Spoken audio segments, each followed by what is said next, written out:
scientist that has inspired me is actually my grandma, who worked as a biochemist back home in Ecuador, and who has inspired me my whole life with her hard work and her ambition, and who has always supported me to pursue STEM and continue my education.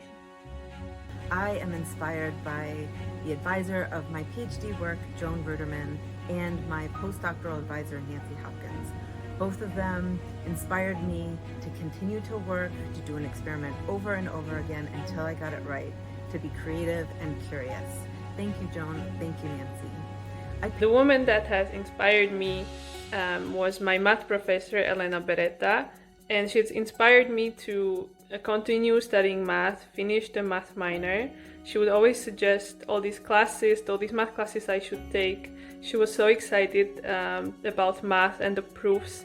She always says math is beautiful, and I hear that when I'm studying math, and sometimes it's very hard, but I hear her and I continue studying.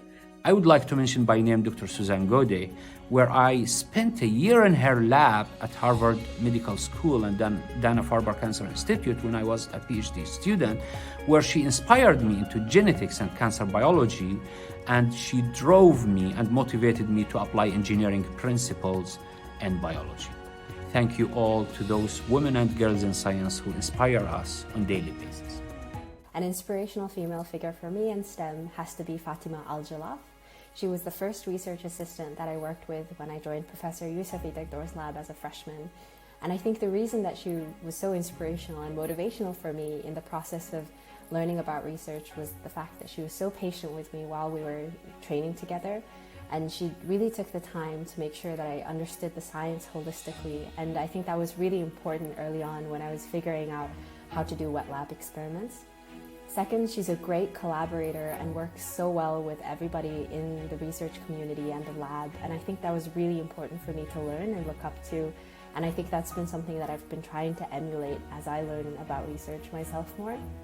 Since last semester, I have been working in Professor Mohammed Kasaim's lab, where I'm trying to design a device that would be used for early detection of Alzheimer's disease.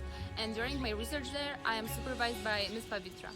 Having her as my mentor is great because it's actually my first time working in the lab, and she's always there if I have any questions or concerns or I'm not sure what to do.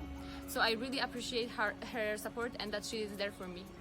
I am inspired by many women scientists, one including Rachel Carson, pictured here. She's author of Sea, Wind, and Silent Spring, and was an inspirational biologist who combined policy as well as just an innate love of the ocean and combined it together to do some great work.